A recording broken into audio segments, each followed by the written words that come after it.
Hi, my name is Terri Sproul and I want to welcome you to my studio. Today I'm playing with Andy Skinner's stamps from Stampendous, and we're doing a really cool Life is a Vision technique. First off, I didn't get on the video, I apologize. I cut out this anchor using Proxon's tools, and here I'm using Proxon's pen sander to clean up all the edges where I cut it out. This little pen sander is amazing because, as you can see in the video, it's got a really small little head, so it allows you to get into all kinds of little spots and get it done really well. So once I got that all cleaned up,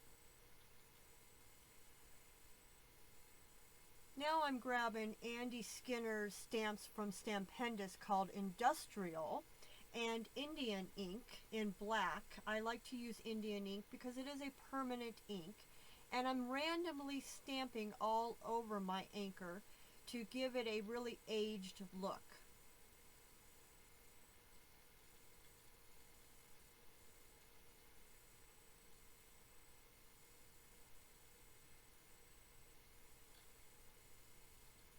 Want to remind you to make sure when you have a 3D object like I have here that you do stamp around the edges of your project also, so that if somebody does see it from the side, it really does look like it's rusty, which is what I will have once I'm done here. This will have a really rusty look to it.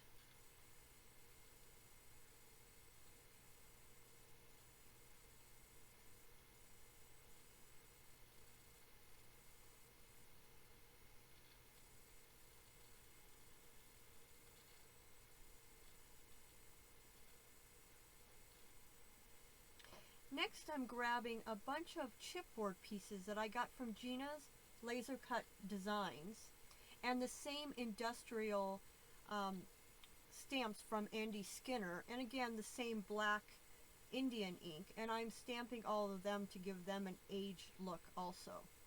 I will paint them here in a few seconds. So I'm getting all my pieces ready for my collage later. Andy Skinner has 3 different stamps in this industrial look, so I grabbed another one just to give it a little more aging. Giving it a quick dry, because even though it is a permanent ink, if it is wet when you go to put on your paint, it will smear, and I did not want that. Now I'm grabbing my Deco Art medium paint, and I'm coloring, or going to paint the whole object here to give it a really rusty look. Doesn't that look like rust already? Isn't that just amazing? I have a tendency of not pulling out enough paint, so you'll see me quite a few times adding more paint to my desk there. I guess it's better to have not enough paint than have too much.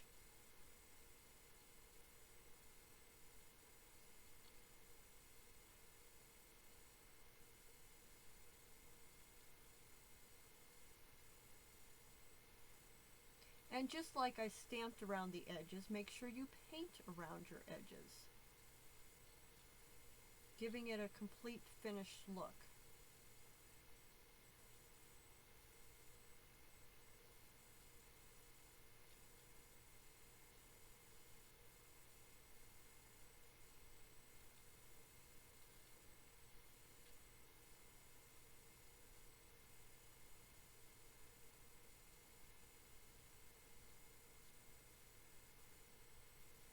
And like I said earlier, I didn't get a chance to record, well, I recorded it, but for some reason it didn't stay. I cut that anchor out using a scroll saw from Proxon's tools, and it was super easy to do. I grabbed a pattern off the internet to use, and then I just traced it onto the thick chipboard that I found, and then cut that image out.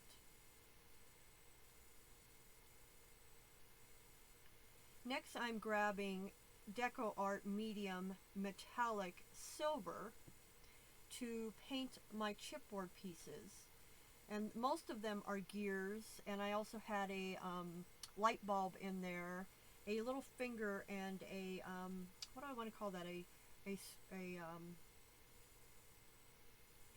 a knob, I guess you could call it. And they are all from Gina Laser Cut Designs.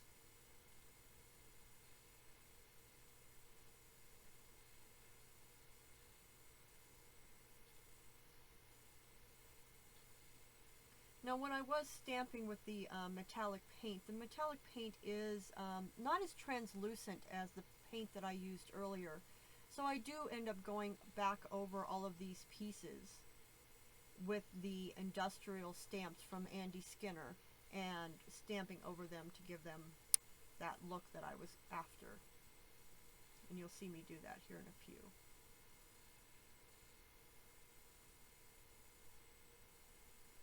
Because we know the gears are not shiny, they have to be dirty.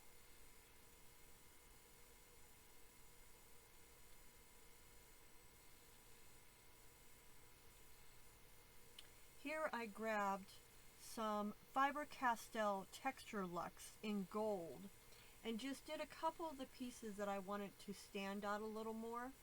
So even though I had painted them silver earlier, I didn't like the silver, so I went over just a few of them with the gold, and it really helped them stand out later. That I really like the way that looks. And here I am grabbing, again, the Andy Skinner industrial stamps from Stampendous and my Indian ink, again in black, and just going over each of those gears and grunging them up and making them look dirty and not so shiny. Can't have that shiny look. I needed it to look dirty and old.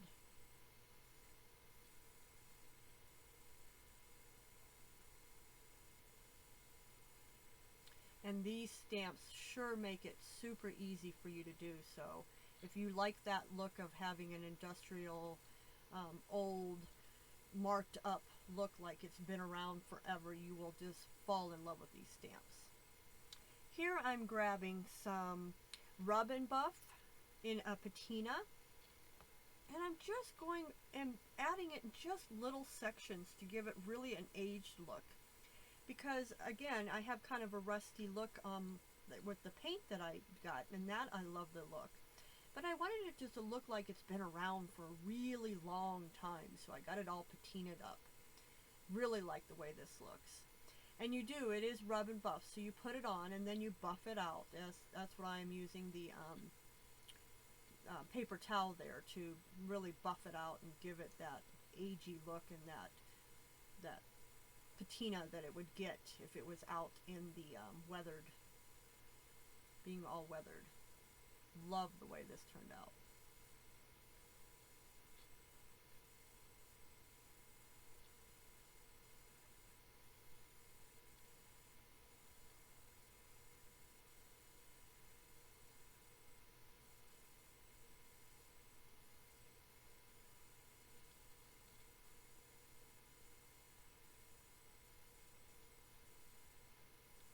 Really concentrated on my edges, because if you think about it being out in the weather, water and stuff would come from the edges down.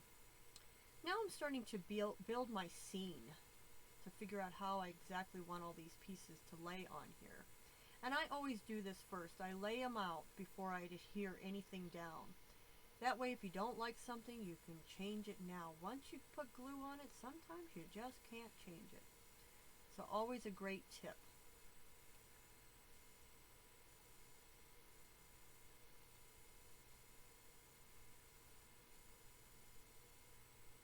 Here I'm grabbing my fine line applicator that's filled with white glue, and this is really an awesome tool if you don't own one of these already. It's got a really fine little tip on it, so you can glue down these tiny pieces that we tend to get in chipboard. Really, really helps a lot.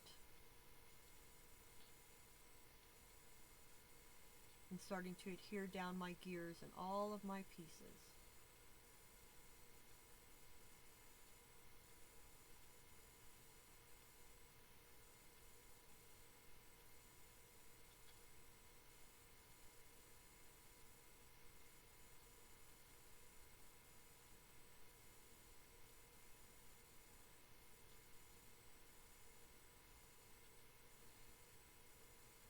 When you're doing gears, make sure that you're the gears are actually touching each other in a way that they would actually look like they are moving. Once I took that key, that's what it's called, a key at the end. That's what I'm gluing on right there, is like a key. And if I would turn the key, the gears would move, and that my little finger would pull the light cord and turn on my light. In the center of the light, it says life is a vision. A little hard to read right there because of the white glue is still not dry, so it still has a white look to it. And I want to thank you very much for stopping by.